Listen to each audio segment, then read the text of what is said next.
এই নদীটি কালজানি নদী।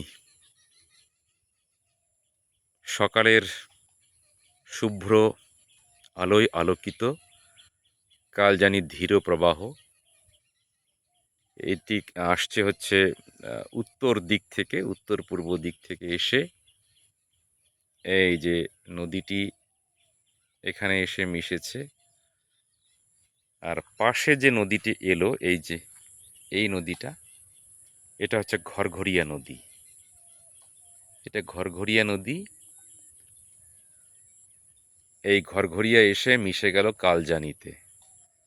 আর এই কালজানি এবং ঘরঘরিয়া, ওই সাইডের যে জায়গাটি সেটাই ত্রিমোহিনী, ওই যে ওই পাশটাই। আর ওই দিকটা হচ্ছে কালজানি, তোরসা নদী। এই যে এই দিক থেকে, এই দিকে হলো তোরসা নদী। তোরসা নদী দেখা যাচ্ছে ওইদিকে, এক চিলতে তোরসা নদী। এই তোরসা নদী এইখানে গিয়ে ঠিক এই যে তিনটি প্রবাহ একসাথে হয়ে যাবে। তারপর কালজানির নাম নিয়ে বলরামপুরের উপর দিয়ে ভাটির দেশে চলে যাবে। তো এই জায়গাটিতে যেখানে দাঁড়িয়ে আছি, ডাঙা একটা, সেই ডাঙায় দাঁড়িয়ে কিন্তু একটা সুন্দর একটা নদীর মিলনস্থলের মানে সাক্ষী এখানে থাকা যায়। নিটোলভাবে এসে একটি নদী, অর্থাৎ একটি কালজানি নদী এসে ঠিক মিশে গেল ঘরঘরিয়ার সাথে। একদম এই জায়গাটি ঘরঘরিয়া এবং কালজানির মিলনস্থল। আর এই ঘরঘরিয়া এবং কালজানি আরেকটু গিয়ে পড়ে গেল ওই যে ওদিকে তোরসার সাথে।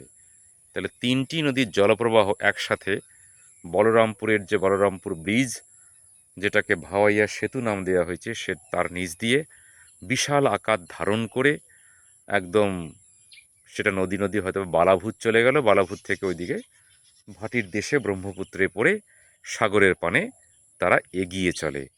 তো এই জায়গাটি খুব একটা দূরে নয়, কোচবিহার শহর থেকে কাছেই, মানে অতিরিক্ত 15 মিনিট 20 মিনিট বা অ্যাট বেস্ট আধা ঘন্টাও লাগে না এখানে আসতে। তো এরকম একটি জায়গার সন্ধান মানে দারুণ লাগলো। এটা হঠাৎ অল্প একটু সকালবেলা ঘুরতে ঘুরতেই চলে আসলাম। এতটা মানে পাওয়া যাবে এটা কিন্তু ভাবা যায়নি। অসম্ভব দারুণ একটি মানে প্রাপ্তি আজকের সকালের।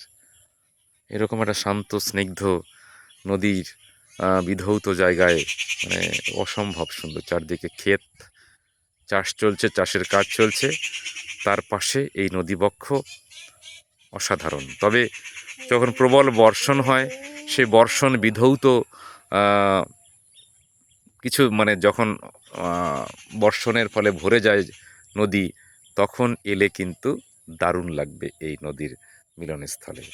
তবে জায়গাটি তো জানা ছিল না, হঠাৎ একটু বাইক নিয়ে ঘুরতে ঘুরতে চলে আসা। অসাধারণ প্রাপ্তি আজকের দিনে, আজকে রোববার সকালবেলা, একদম দারুণ।